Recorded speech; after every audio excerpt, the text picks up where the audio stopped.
t'es maman, t'as 40 ans, tu dois pas tout te montrer, tu dois rester chez toi, tu dois t'occuper de tes enfants. Or que moi, j'aime bien sortir avec mes copines dîner. Je me sens très libre et je me sens plus sûre de moi. Parce que je suis arrivée à un âge, je pense, où c'est ce qu'on disait au début, je m'en fiche de plus en plus de ce que les gens y disent en fait. Miroir en face, le reflet de nos vérités, le podcast. Saison 3, des nouveaux miroirs qui s'ouvrent. Bonjour et bienvenue dans Miroir en face, le reflet de nos vérités, le podcast. Il y a un âge où on n'a plus envie de prouver, mais on ressent pourtant l'urgence de se choisir. Quand, après 40 ans, quand on est mère, quand on porte des responsabilités, changer de vie n'a rien d'un fantasme d'Instagram.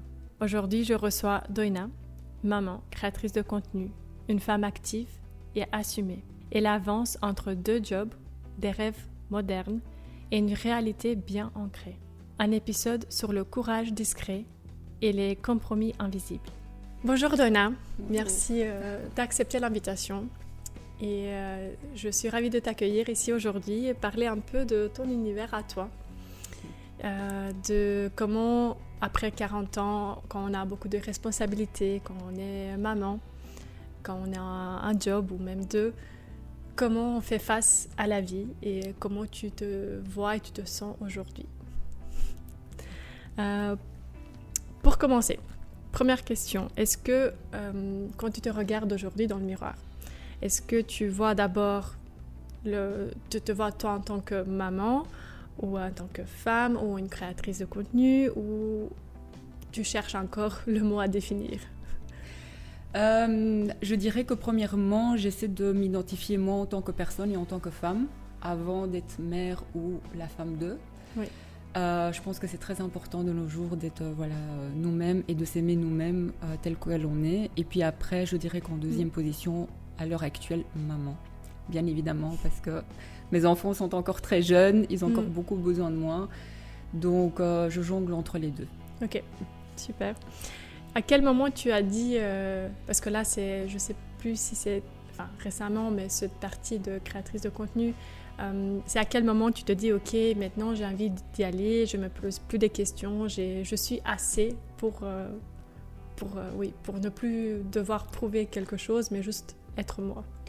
Alors, il n'y a pas si longtemps, donc après 40 ans, pour être honnête avec toi, parce que je me suis dit, j'arrive à 40 ans, j'en ai 41 entre-temps, donc ça fait même pas un an, et je ne veux pas vivre avec des regrets. Voilà, c'est quelque chose que j'ai toujours voulu faire, j'ai jamais osé parce qu'il y a toujours ce truc de mais tu es maman, machin, t'as 40 ans, c'est un peu la honte, est-ce que tu ferais ça, est-ce que... Et puis je me suis dit, tant pis en fait, je vis qu'une fois, je vis pour moi, j'ai pas envie d'avoir des regrets. Ouais. Et je pense que mes enfants, ils aiment bien en fait, ils sont fiers de me voir et de voir ce que je poste et je leur montre et voilà. Super. Est-ce que ce besoin ou ce moment quand tu t'es lancée, tu penses qu'il venait d'un manque, quelque chose qui manquait dans ta vie ou quelque chose que tu voulais rajouter en plus? Ici, tu dis que justement pour ne plus avoir de regrets, mais est-ce que tu trouvais qu'il y avait un manque, quelque chose qui te manquait dans ton quotidien? Je ne sais pas si c'est un manque, mais c'est quelque chose que j'ai toujours voulu faire, mais que j'ai jamais osé sauter le pas. Parce que effectivement, tu te dis, tiens, est-ce que je suis assez pour faire ça? C'est bien, est-ce que j'oserais pas? Est-ce que ça va prendre? Est-ce que les gens vont m'aimer? Et puis aussi, il y a la question que tu te poses avant de commencer, quelle réalité ou quel univers j'ai envie de donner aux gens par rapport à l'âge que j'ai, par rapport à ce que je fais. Et donc, du coup, c'est beaucoup de questions, de savoir si ça va prendre et tout ça. Et puis après, au bout d'un moment, tu te dis, en fait, tant pis, ça prend pas, au moins j'ai testé. Et puis, puis voilà, peut-être que ça prendra pas du tout, c'est pas grave. C'est pas grave, c'est ça. Et est-ce que il y a quelque chose qui te fait peur aujourd'hui par rapport à ça, justement, échouer ou pas? Est-ce que tu sens que tu as encore peur ou tu dis, ok, c'est pas grave? Pas échouer, parce que voilà, il faut tomber pour se relever de toute façon. Mais peur... pas de la peur, c'est juste que... Je pense que tu te remets tout le temps en question en fait. Oui. À chaque fois que tu acceptes quelque chose ou que tu postes un truc, tu te dis tiens, est-ce que j'ai bien fait? Est-ce que je passe le bon message? C'est juste d'être aligné avec mes valeurs, avec ce que j'ai envie de donner aux gens, mais pas la peur d'échouer, non. Vraiment pas. Est-ce que tu as cherché de l'aide pour ça? Parce que bon, on va dire que de nos jours, le métier de créateur, créatrice de contenu, c'est pas vraiment un métier qu'on apprend à l'école, par exemple. Il n'y a pas encore une école de ça. Enfin, sûrement, ça va venir. Est-ce que toi, tu es partie ailleurs un peu pour chercher un peu de l'aide ou des conseils de ceux qui ont déjà réussi ou qui sont déjà à fond, on va dire, qui travaillent dans leur métier depuis un peu? Oui, bien sûr. Okay. Je suis... j'ai pas honte de le dire, j'ai quand même 40 ans passés, donc du coup, je suis pas toujours à la page avec les choses d'aujourd'hui. Oui. Il y a des choses, des fois, que je vois passer, que je demande à ma fille ou à d'autres personnes. Tiens, qu'est-ce que c'est? Ou je dois googler pour voir ce que ça veut dire. Oui. Et j'ai de la chance d'être très bien entourée, justement, dans mon cercle d'amis. J'ai justement quelqu'un qui, elle gère les influenceurs ou les créateurs de contenu, parce qu'elle n'aime pas que je dise influenceurs. J'ai aussi des amies qui sont créatrices de contenu. Donc, du coup, j'ai beaucoup de chance qu'elle m'aide, elle me donne de la critique constructive. Et sur base de ça, je fais ou je refais ou j'essaie de faire mieux la prochaine fois pour justement m'améliorer. Et clairement, en un an, je trouve que je me suis vraiment beaucoup améliorée parce qu'au début, c'était pas trop ça. Il y a aussi ce stress d'être la première fois devant la caméra. Mais oui, effectivement, j'ai beaucoup d'aide autour de moi. Je le fais pas toute seule. Même aujourd'hui, je vais shooter. J'ai une amie qui vient shooter avec moi, qui elle aussi, elle est dedans. Donc, elle sait ce que j'ai besoin. Donc oui, il faut s'entourer de toute façon. Toute seule, on n'arrivera pas loin. Oui, justement, du coup, ma deuxième question pour ça, tu penses que oui, c'est important d'avoir un entourage qui nous comprend surtout et qui sont là, parce que bon, c'est bon à dire je te soutiens, vas-y, mais vraiment qui sont là quand on a besoin d'eux. Le conseil que je peux donner, c'est ne comptez pas sur vos proches, votre famille, tout ça, parce merci. que honnêtement, c'est pas eux qui vont vous aider, c'est pas eux, ils vont être dans la critique ou ils vont donner leur avis, c'est très gentil, mais c'est pas ça qui va te faire avancer. C'est pas eux qui vont te soutenir non plus ou liker ou être à fond derrière toi, mais vraiment être entouré de gens qui t'aident à progresser, qui vont te donner, tu vas poster un réel, qui vont te dire non, en fait la lumière était pas bonne, ou peut-être que tu devrais investir dans une lampe, enfin c'est des petites choses. Tu vas me dire que c'est des détails, mais c'est des choses auxquelles tu vas peut-être pas penser au début et qui vont peut-être faire toute la différence pour ta vidéo. Ou mon amie aussi, elle va venir avec moi, elle me dit tiens, une fois par mois on se bloque un après-midi.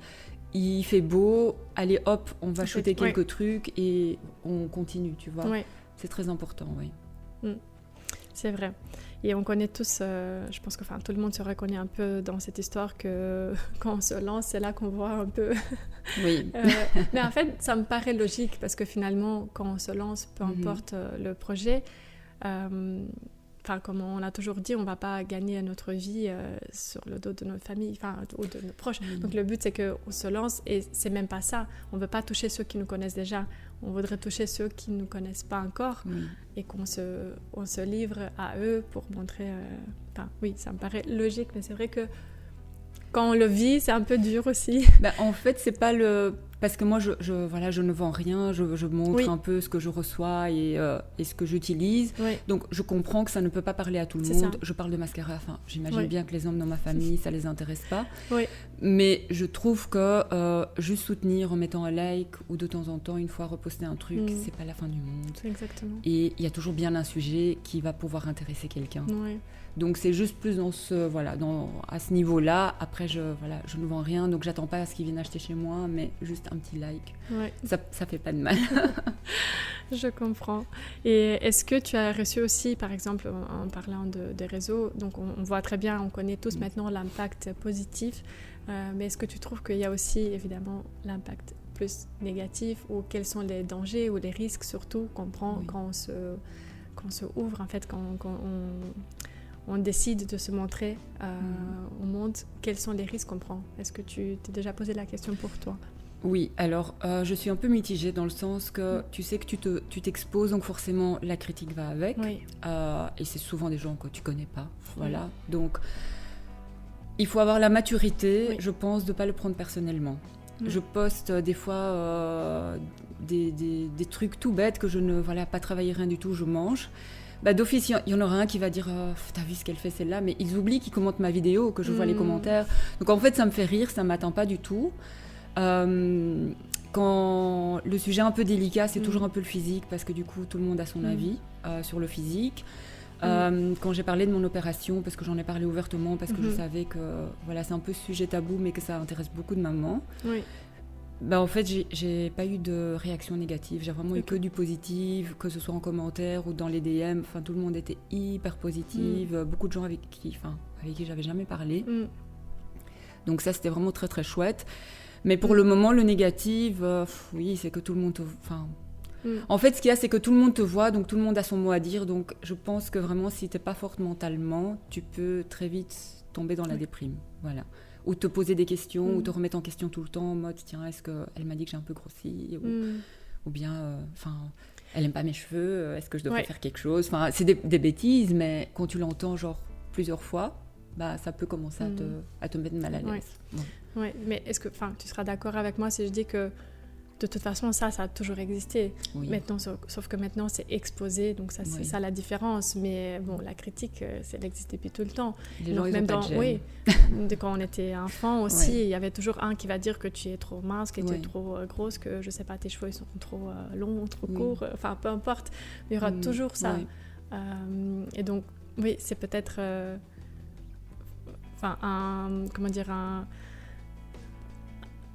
un bénéfice, mais aussi si on est assez mature, comme tu dis, je pense qu'on peut qu'en tirer un bénéfice, mais ça vient aussi avec beaucoup pratiquer, beaucoup se lancer, et j'imagine bien, je suis pas encore là non plus, mais j'imagine bien quand on a un succès énorme, tout ça devient vraiment des petites bêtes comme ça qu'on ne voit plus, des toutes petites moustiques.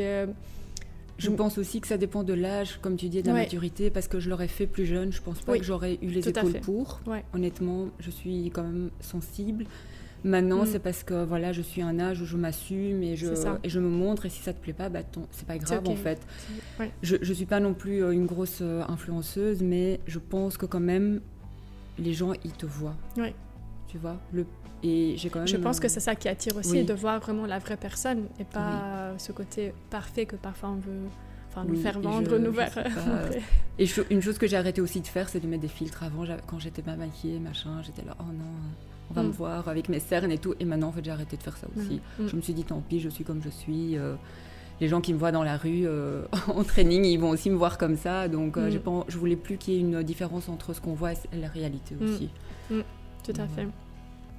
En parlant des deux jobs, parce que tu es aussi salarié, tu as un autre job à côté, comment tu vis ça? Est-ce que c'est une nécessité d'avoir les deux jobs pour le moment, ou tu le fais vraiment par plaisir ou par sécurité, ou par les deux?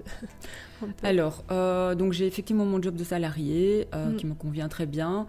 Et en fait, le métier, on va dire, de créateur de contenu, moi, j'en vis pas. Je suis pas à un stade où j'en vis, donc je le fais pas du tout par nécessité, mais vraiment par plaisir, parce que j'adore faire ça et parce que j'aime bien m'apprêter, j'aime bien faire des photos, tout ça. Donc je le fais vraiment par plaisir et parce que aussi j'ai envie de passer un message et montrer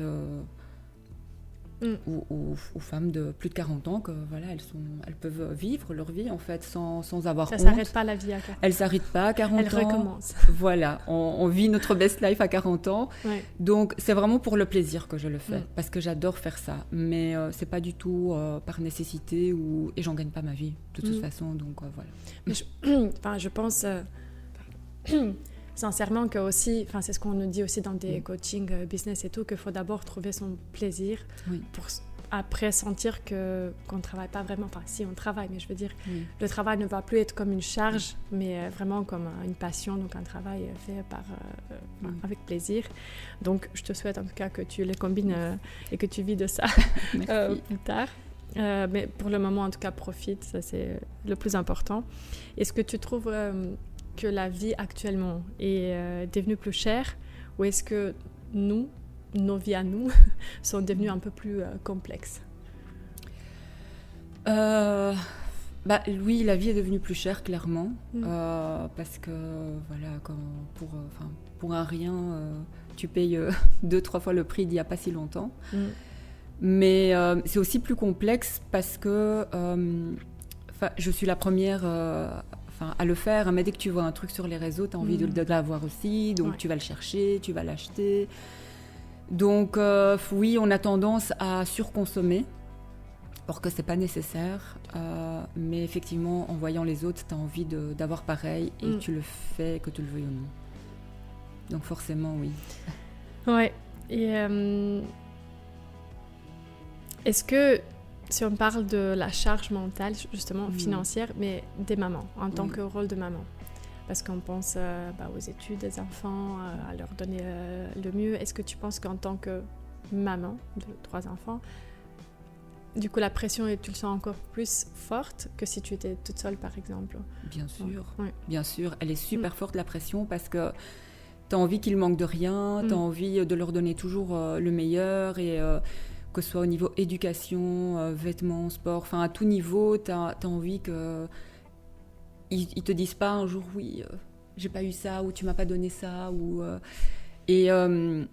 or que c'est pas nécessaire, mais on se met toujours cette pression de faire encore mieux que nos parents ont fait. C'est ça. Tu vois, or que j'ai manqué de rien, mais je veux quand même donner encore plus, que ce soit de mon temps, que ce soit du matériel.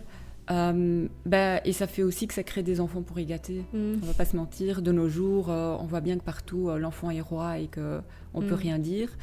Mais voilà, est-ce que ça nous empêche de le faire? Non, on va quand même continuer à le faire parce qu'on est dans cette génération, on a envie je de pense tout que donner. C'est peut-être le rôle de notre génération, justement, de créer une génération de pourri-gâtés, mais qui vont peut-être faire changer le monde plus tard. Peut-être, c'est tout ce que j'espère, honnêtement, parce que quand je vois le caractère qu'ils ont, j'espère que ça va leur servir à quelque chose, ce caractère. Mais oui, t'as pas envie qu'il manque de quoi que ce soit, quitte à toi te remettre un peu en arrière ou t'acheter moins, mais être sûr qu'eux, ils manquent de rien et qu'ils n'arrivent pas à l'école.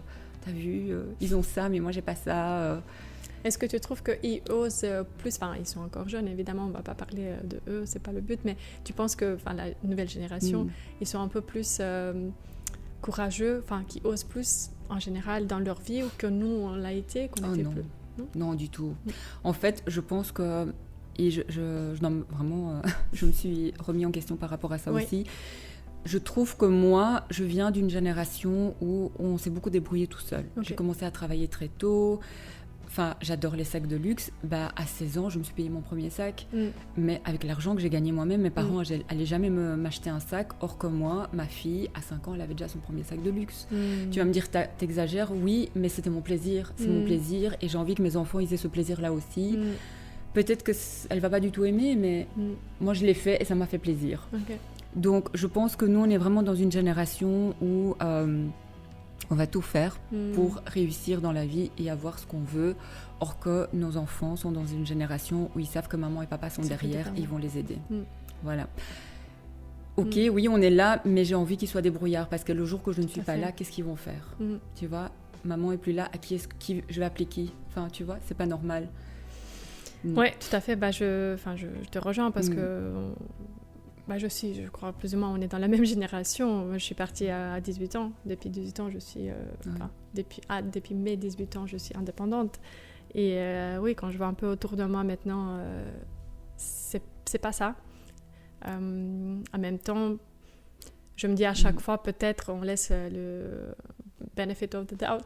Tu vois, on laisse peut-être que ça sera leur succès, on ne sait pas.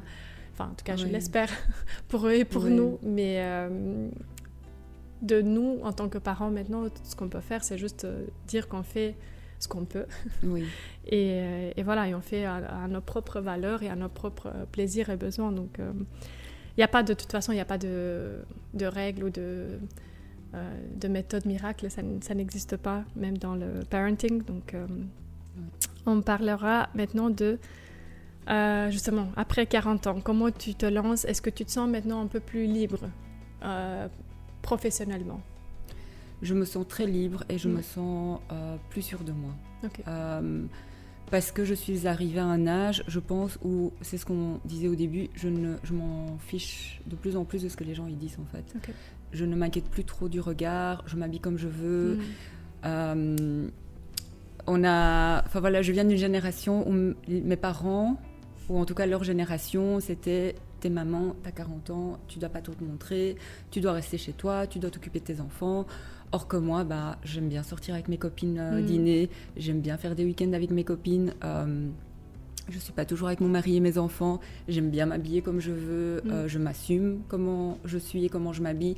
Donc du coup, je suis vraiment dans un mood où, en fait, genre whatever. Genre, ok, tu vas donner ton avis, mais je l'aurais déjà oublié en fait, tu vois. Donc oui, je me sens beaucoup plus libre. J'ai une assurance que je n'avais pas il y a quelques années. Okay. Voilà. Et c'est très important et j'aurais aimé l'avoir plus tôt. Donc j'essaie d'inculquer ça à ma fille, mais c'est pas facile à faire ce switch dans sa tête. Ouais.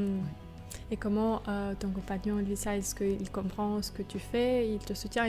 Peut-être qu'il fait la même chose, je ne sais pas du tout. Non, du tout, il n'est pas sur les réseaux.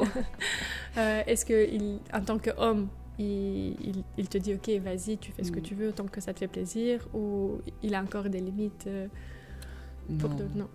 Non, honnêtement, là, cette année, pour mon anniversaire, il m'avait fait la surprise, on est parti à Marrakech.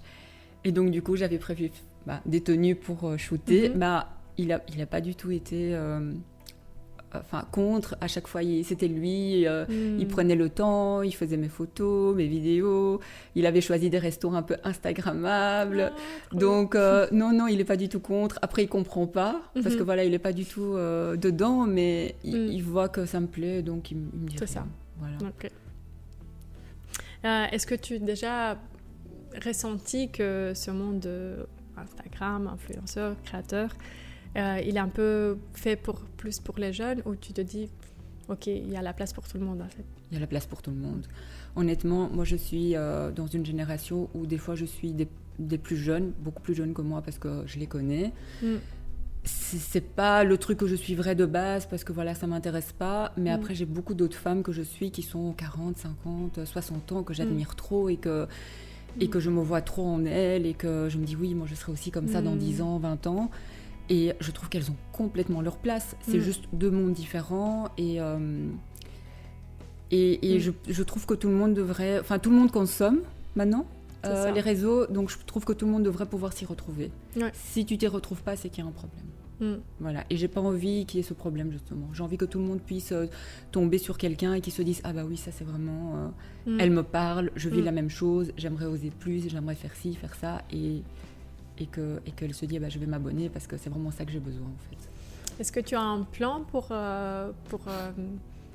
ton travail en tant que créatrice? Est-ce que tu as des objectifs que tu te mets, par exemple, ou tu as un rêve grand où tu dis j'aimerais trop faire quelque chose pour cette marque ou obtenir ça, ou vraiment avoir un rêve un peu fou comme ça? Oui, déjà je pense que mon but effectivement c'est d'atteindre les 10K sur Instagram. Ça ce serait le rêve ultime. Après, je vais pas trop en parler parce que j'ai toujours du mauvais œil, mais j'ai des listes en fait que je tiens où je mets par exemple des marques avec lesquelles j'aimerais travailler. Il y en a que j'ai déjà pu cocher, donc ça me fait trop plaisir. Ou bien des listes avec mes futurs réels que je vais créer ou shoot. Et alors, à chaque fois que je peux cocher, en fait, je me dis, bon, ça, c'est encore une chose de faite, je suis trop contente, next. Et puis, je rallonge la liste, évidemment, au fur et à mesure que j'avance. Et clairement, avec l'année passée et cette année, il y a un monde de différence. Je ne veux plus du tout les mêmes choses. Et c'est important de rêver grand, voilà. Donc, au plus grand, au mieux. Et mon but, je veux dire, après, je pense que ça rentre dans ma DA, mais moi, mon but ultime, ça a toujours été... les grandes marques que je consomme. Voilà, que je consomme, donc on verra. Que toutes les marques de luxe nous voilà. Est-ce que il y a aussi des limites par rapport à ce que tu peux accepter en tant que projet pour te censurer, par exemple, ou pour dire non, là, ça, je peux pas faire, c'est trop fort pour mes valeurs ou pour ma famille, pour te protéger, toi? Mais j'essaie de pas trop de limiter mes enfants. Ok. C'est pas que je suis contre parce que je les prends avec à des événements, tout ça. Mais voilà, j'essaie de pas trop les montrer parce que ma fille, par exemple, elle a un âge où elle va avoir 16 ans, hein, donc elle est déjà plus grande. Donc elle je demande son accord. Je dis voilà, est-ce que tu es OK que je poste ou pas? Est-ce que ça te plaît? Je sais que c'est un âge sensible aussi, l'adolescence, donc tu ne t'aimes pas toujours sur les photos, etc. Donc je demande toujours son accord. Si elle me dit OK, je la poste. Par contre, les 2 garçons, je trouve qu'ils sont trop jeunes pour décider. Donc j'essaie un peu de limiter et j'ai pas envie aussi que plus tard ils me disent parce que bon, il y a des vidéos qui font quand même des vues ou qui me disent ah t'as vu, tu m'as posté comme ça, et puis qu'après ils regrettent, mais c'est trop tard, c'est là. Donc voilà, j'essaie un peu de limiter ça pour eux, parce que moi j'assume ce que je poste et ce que je fais, mais est-ce que eux vont l'assumer dans 10 ans, ce que j'ai posté? Je ne sais pas. Des fois ils disent des bêtises ou quoi, je trouve ça mignon, c'est rigolo, mais j'ai pas envie qu'ils me disent pourquoi t'as mis ça, maintenant tout le monde le voit, ça circule dans la classe. Voilà, je veux juste éviter ça. Ouais, comme dirait la nouvelle génération, c'est gênant. Oui. Maman. Oui. Est-ce que si eux plus tard ils voudraient faire ce métier, tu seras d'accord? Est-ce que tu seras là pour les soutenir, ou tu vas plutôt les diriger d'abord à trouver un job classique et puis ça faire en plus? De toute façon, je conseille à personne de le faire comme ça en plein temps, en full time, parce que c'est pas un métier évident. Je regarde aussi autour de moi ceux qui gagnent leur vie avec ça. Voilà, il y a des hauts et des bas, forcément. Donc je trouve qu'il faut toujours une sécurité. Je suis quand même encore de cette génération qui a besoin d'une sécurité.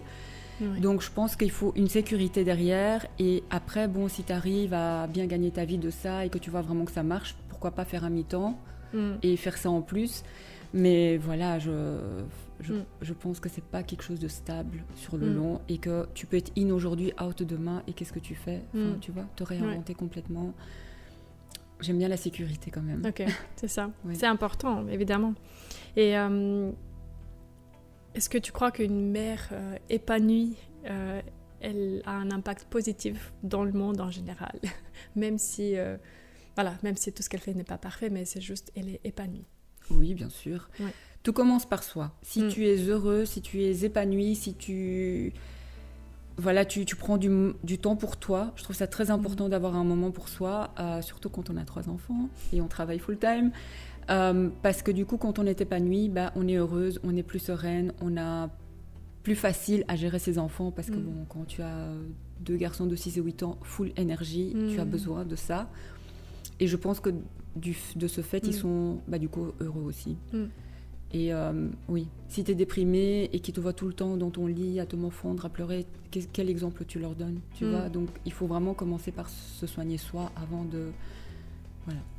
Est-ce que du coup tu trouves un équilibre sain entre ton job, ton deuxième job et la vie de famille? Tu trouves un équilibre pour que ça soit... Voilà, qu'il n'y a pas un qui se sent un peu délaissé? J'essaye.